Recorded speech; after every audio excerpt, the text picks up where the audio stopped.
Hi guys, James at Rampant Lion Reviews again for you today with another beer review. For this one, we are going to head over to Canada once again, and we're going to go to another brewery that I've never tried anything from before. So from what I understand, these guys are a very well established craft brewery, very well respected in their local area and further afield. Over the years, they've been very experimental and done a lot of different things, and they are starting to expand a little bit at the moment from what I understand too.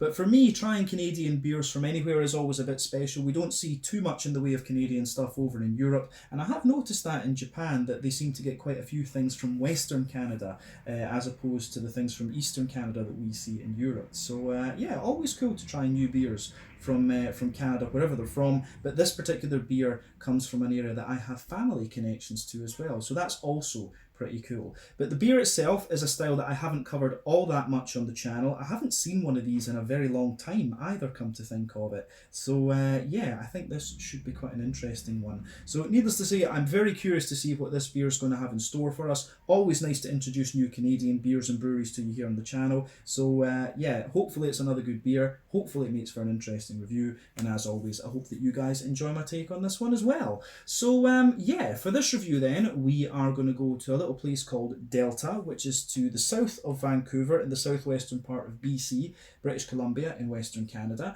And we're going to have a look at my first beer from Four Winds Brewing. So this particular beer is called Juxtapose. It comes in at 6.5% ABV, and this one apparently is a West Coast IPA, but it's also brewed with Brettanomyces. So yeah, should be quite interesting. I don't know if we can call this a Brett IPA, but yeah, as I say, this is a style that has not been covered on the channel very much, but it can be quite interesting. Sour IPAs can be quite quirky and unusual. So yeah, let's crack on with this one then and see what we have. So as always with my reviews then, I'll tell you a little bit about the brewery before we taste the beer. If you want to get straight to the tasting though, just fast forward. All the usual links are in the video description below. That's the brewery website, the link to my future reviews that I'll do from Four Winds Brewing. Very first time I'm trying one of their beers, as I mentioned, but there's all the usual social media down there. If you want to see more reviews, do please consider subscribing to the channel. The support you give is massively appreciated, and remember that you can go into the channel homepage and search for beer using the geography tagging system. Use the search bar, put in your home county, state, province, prefecture, whatever you like. If I've reviewed beers from your local area, they will pop up. Failing that, you can also check out the playlist of beers from different countries. We do have quite a few different things, but you'll find this one in the Canadian playlist along with others, and hopefully we can continue to add to that regularly over the next wee while. But yeah, let's go on to my brewery notes then, and I'll tell you a bit about Four Winds Brewing then. So Four Winds Brewing, as I've mentioned to you already, are based in Delta, which is to the south of Vancouver in the southwestern part of BC, British Columbia in Western Canada, and the company was founded by the Mills family. So this is the father, Greg, along with his sons Adam, Brent and Sean. But apparently back in 2006, Greg had just sold Mills Paint, which had been his family's business since the 1930s, and he decided to go to boat building school. But the three brothers helped him set up a shop in Steveston. However, they learned just how labour intensive boat building was, and that such a business would be really quite difficult to make money with. And so this was a kind of disappointment to them, because the family had a huge passion for boating that had been passed down their generations. Apparently they used to go between the mainland and Vancouver Island quite a little bit when they were younger, or just over the years. Apparently this was something that happened with their grandfather, the father, and the brothers that are involved in the company. But apparently they'd also been interested in home brewing for quite a while, around the time that their dad went to boat building school. But they ended up brewing their beer in the shop, but Greg made the rule that there was to be no power tools used when there was beer in the mix, and so naturally they resorted to focusing a bit more on brewing. But Brent was actually quite well versed in the craft beer business, having worked for a period of time at R&B Brewing, and then he and Greg travelled down to the Brewers Conference in San Diego in 2012, stopping at a number of craft breweries on the way down. But they say that attending this conference and talking to people really gave them the confidence to move forward and go for it, and found their own brewery. It became a lot less daunting to them when they talked to people that had done it before, and they chose to use the love of boating as the branding for the company. So the name Four Winds comes from the idea that they want to take inspiration for their beer from around the world, and accordingly they had series of beers which were named after the Greek gods of the different winds. So there was Eurus, which is the god of the Eastern Winds, and that's mainly the European beer styles, the more traditional things. They've got Zephyrus, which is the West Coast styles, you know, the IPAs and all of these kind of things. And they also had Notus, which is named after the god of the Southern Wind, and these are the low ABV beers. And I believe the ones that are named after the Northern god, this is a bit more recent,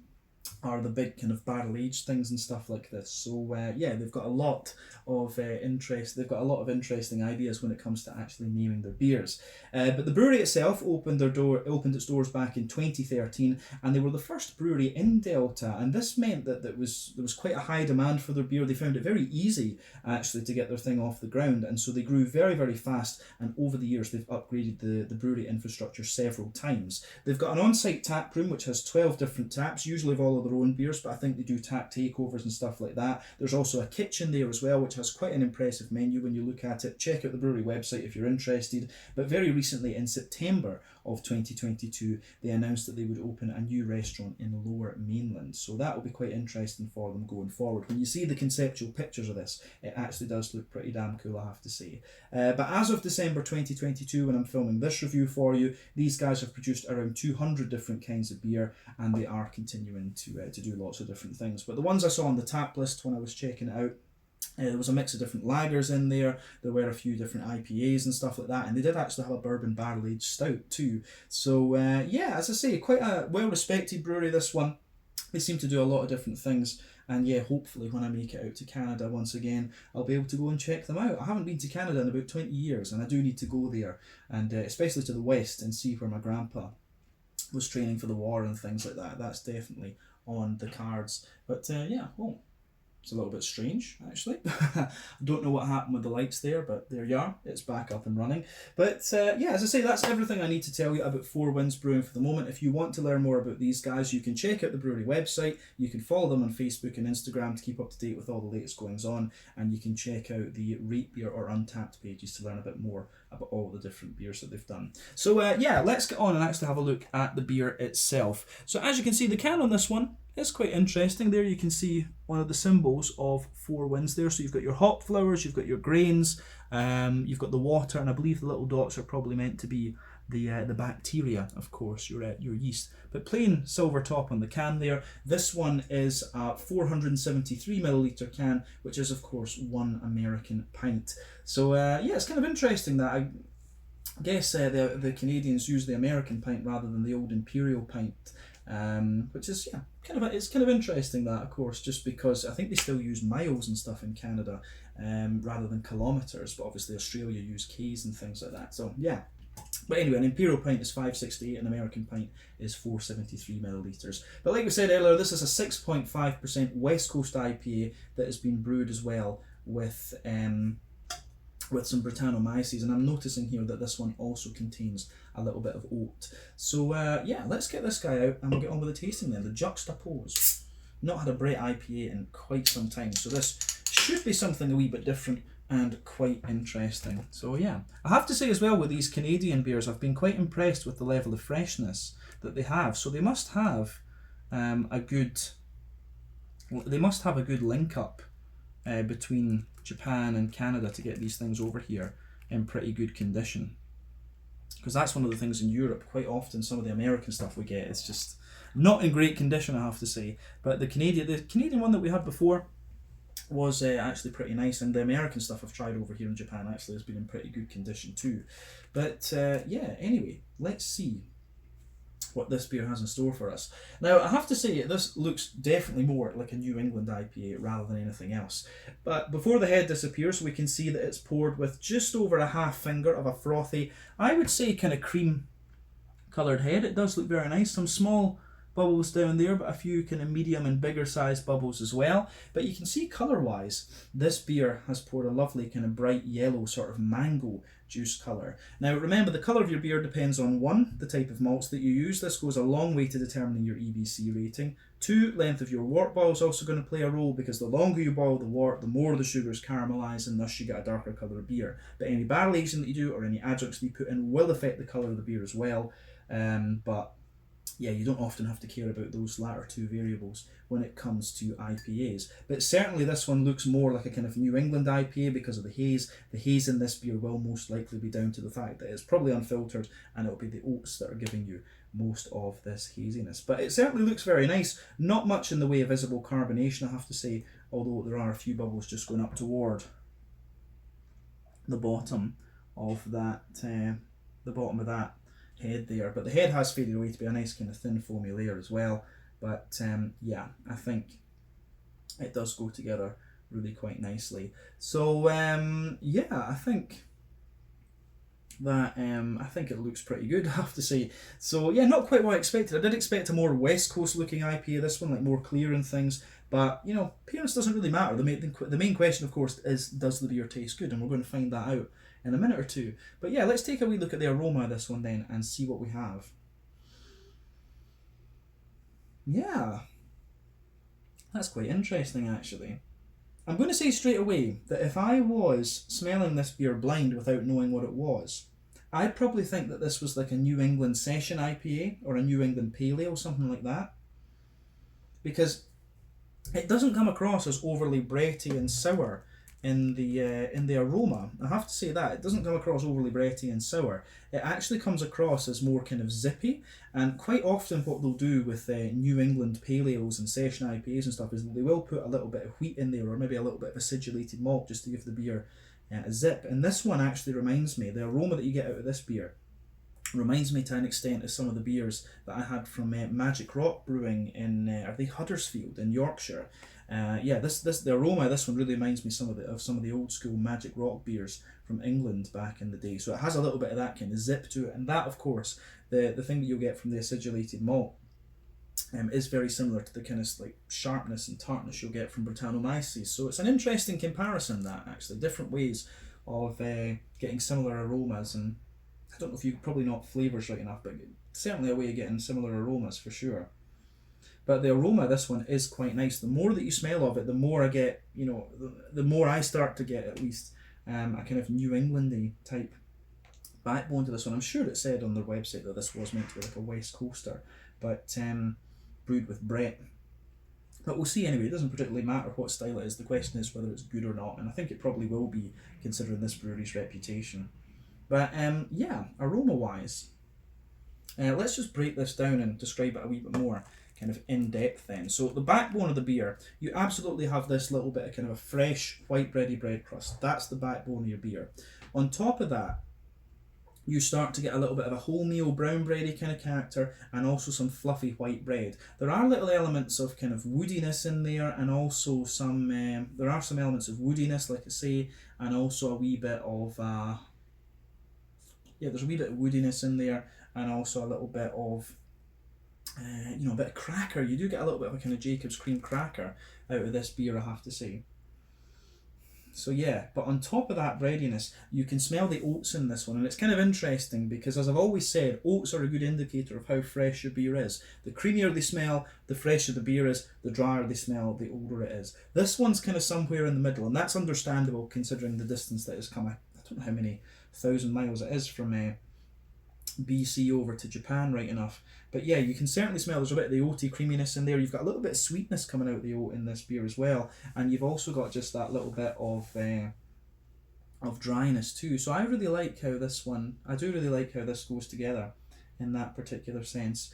But yeah, there's a little bit of McVitie's digestive biscuity character in there. You also have a little bit of a kind of Werther's Original butter candy, butterscotchy type quality to it as well. So yeah, I really like how that how all of that pieces together in this particular beer. At the back of the nose though, this is one of the things, this is probably the giveaway that it's not a session IPA or a New England session IPA. You certainly don't get the kind of bitiness, the wheaty bitiness in this one, but you can smell on the top of the nose there is a little bit of that kind of citricy, acidulated malt type thing, which will be the Brettanomyces.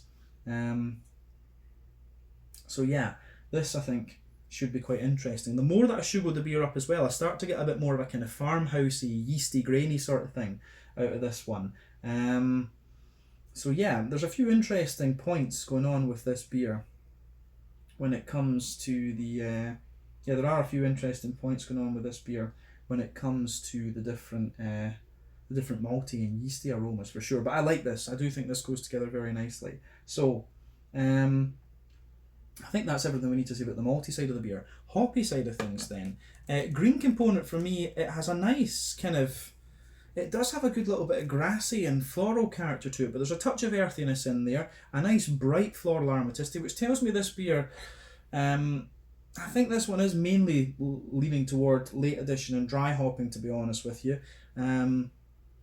But there is a little bit of depth to it as well, so yeah, it's kind of interesting. Remember, there's 3 types of hopping. Early addition hopping within the first hour of your wort boil, that gives you mainly bitterness. Late addition hopping in the last half hour of your wort boil, that gives you mainly...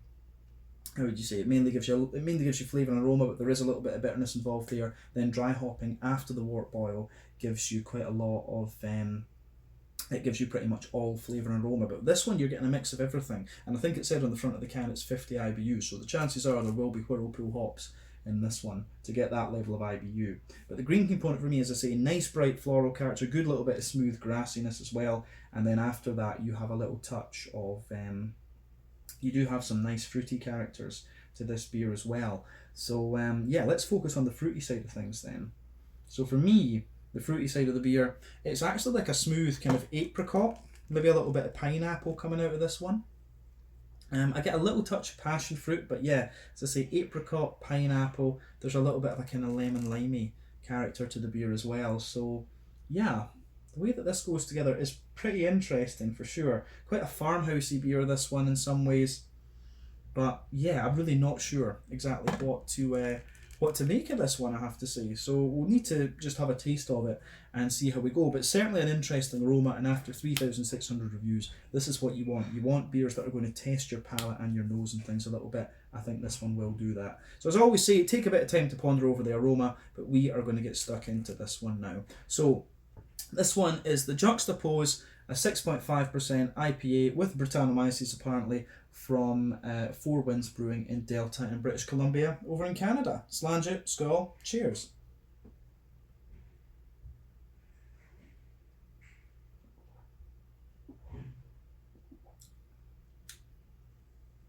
Oh yeah, that's quite interesting. I'm going to say straight away, this is a nice beer, but it really has a little bit of this kind of farmhousey, grainy sort of thing going on in it for sure. Does remind me to an extent of some of the beers that I've had from like the likes of Alchemist over the years.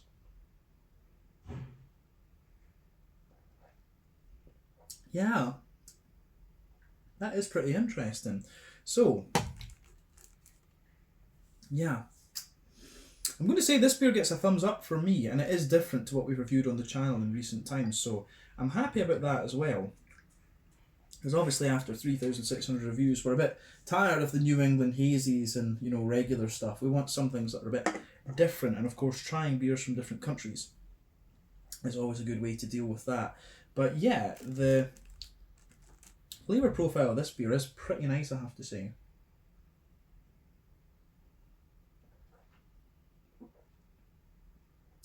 Yeah. So, first impression of it is quite farmhousey, nice bright green component, good little bit of fruitiness, and you can get a little bit of that bready, citric note, and also the kind of farmhousey side that it can show you as well. There's quite a lot of interesting stuff going on in this beer, so we'll do as we always do, we'll break it down and just describe it that wee bit more in depth for you. So, middle third of your palate then. You can feel the backbone of the beer, you've got that nice kind of fresh, I would say more wholemeal brown bready crust in this one. That forms the backbone of the beer. Toward the front of that middle third of your palate, you get a little bit more of a kind of woody character coming out of the beer, definitely.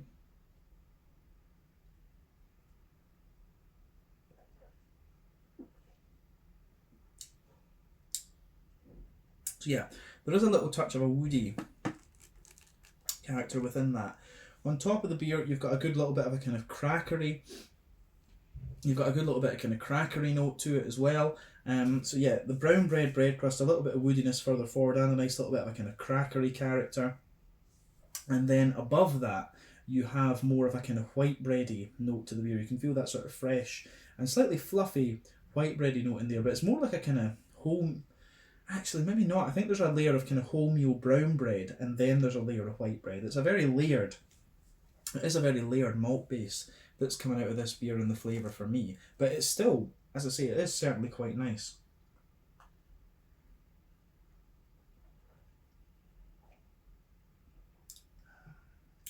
Yeah. I do like how this goes together, I have to say that. The further you go into the aftertaste with it though, you do get a little bit more kind of farmhousey character out of it. There's a little bit of woodiness in there, as I say, a little touch of nuttiness, and then of course you've got all the grainy characters. But yeah, the way it goes together gets a thumbs up from me. Yeah, I do like this beer. I think this goes together pretty damn nicely actually. Yeah, on top of the white bready layer then, you can feel some of the oaty notes. So down the middle line of your tongue, you've got that fresh, you've got a little bit of that kind of almost porridgey character from the oats. So you can feel that going right down the middle line of your tongue, but on top of that, there is a little bit of a more kind of creamy oaty. There's a little bit of a kind of creamy sweetness to this one actually, which is really nice. So yeah, down the middle line of your tongue you get the more porridgey note. On top of that you get the smoother and slightly creamier side of things, and as you move out toward the edges of your palate, the oats are showing you that little bit more of a dry side that they can have. So that is interesting.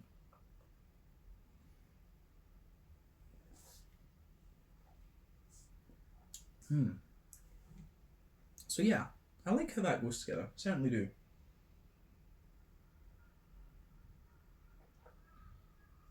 Yeah, so I think we can say that's everything we really need to say about the middle third of your palate with this beer.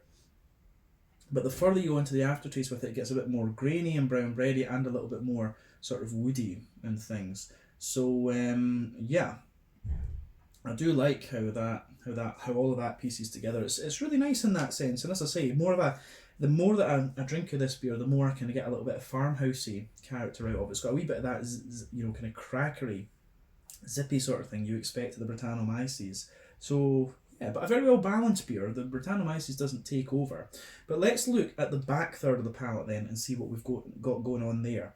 So the border region between middle third and back third of your palate, you can feel there's a little bit of a bready build up there, and for me it's a kind of wholemeal brown bready character. There's a little bit of bread crust in there. Then the base of the back third of the palate is a little bit more, kind of as I would say, you get a bit more graininess out of the bread crust, and as I've always said, more grainy and bitter flavours come out further back on the palate, whereas sweeter and fruitier flavours come out further forward, so you need to bear this in mind as well. But on top of that bread crusty note, you get the smooth cracker once again, then you get the wholemeal brown bready layer, and that's definitely taller in the back third of the palate for sure, so you get that taller wholemeal brown bready layer, and above that you get the taller white bready. You do get the taller white bready note out of this one. So yeah, the way this beer goes together, I think, is really nice from the yeasty side too. As I say, this is really farmhousey. Really sort of farmhousey IPA that reminds me of the likes of Alchemist Brewing from New England. Like I remember trying Heady Topper and what was the other one called? I forget the name now, but I remember trying these beers a couple of years back, and this one is a bit of nostalgia from that perspective. So yeah, above the white bready layer you start to get there is a little bit of kind of zippy character there, and it's almost a bit like a little bit of wheaty bitiness, but I think that's coming from the Brettanomyces. It starts to show you that slightly zippy, almost acidulated malt type quality above the bready notes in there. So yeah, that is quite interesting for sure.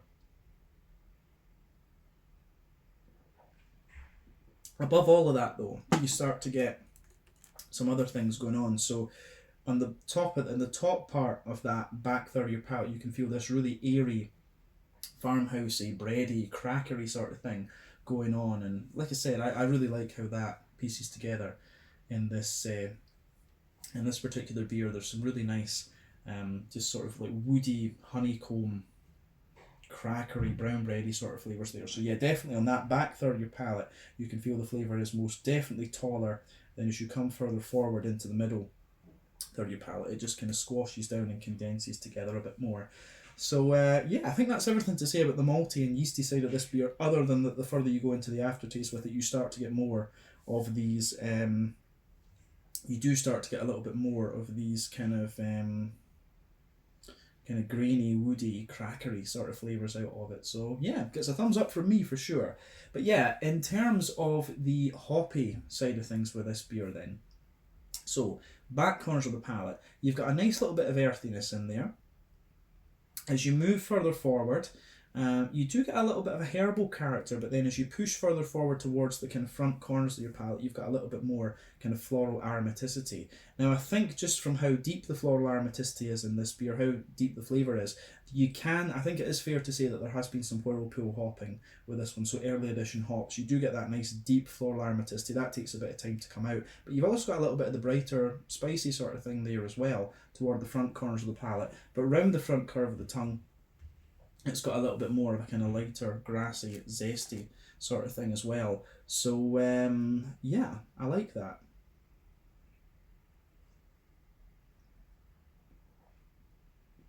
Yeah. So yeah, the grassy side of this beer is also kind of plays in with the Brettanomyces, because it does have that bright grassiness. It's a bit wet and it is also a little touch zesty. But again, I do like how all of that goes together. But yeah, let's look at that front third of your palate then. So the border region between front third and middle third of your palate, you get a little bit of a kind of bready build up in there, sort of white bready character, a little bit of an oaty dryness as well. Then the base of the front third of your palate, you've got a little bit of a kind of smooth, you've got a little touch of a kind of bread crusty note in there, a little bit of a kind of, you've got a little touch of that kind of wholemeal brown bready sort of thing, and then you can feel a bit of the smooth oat just sitting on top of that. Then you get that nice oily bubble where the juicy fruity esters just roll their way out of the beer. So let's look at that.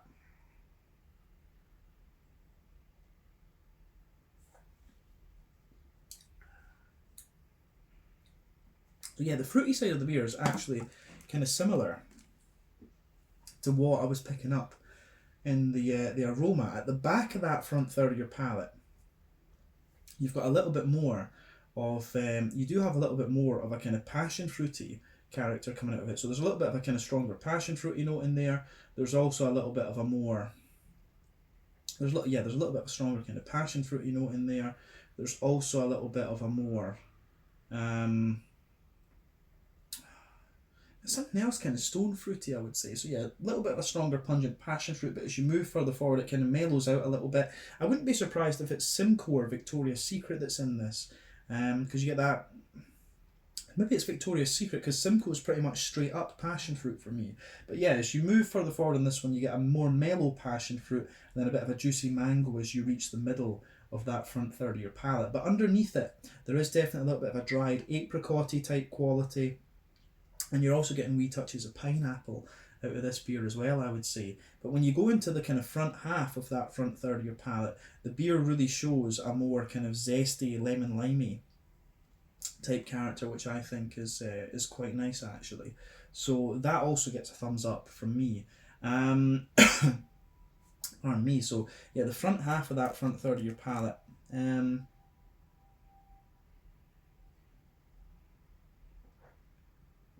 you know, come to think of it, it wouldn't surprise me if it was a little bit of Citra that was in this.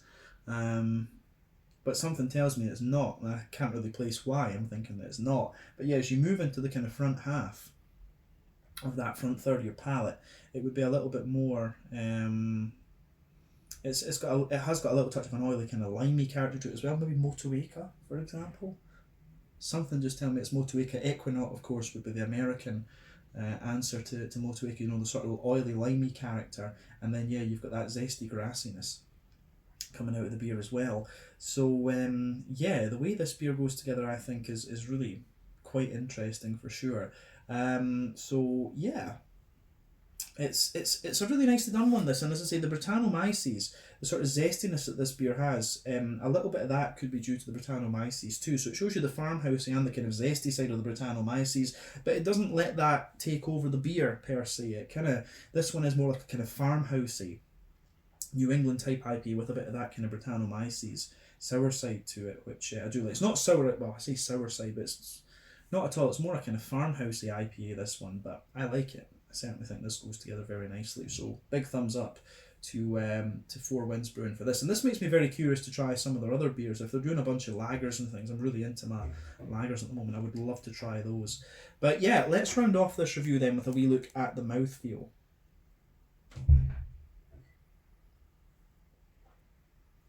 So yeah, mouthfeel wise, I would say this beer for me is right in the middle of the spectrum. It's mid-bodied.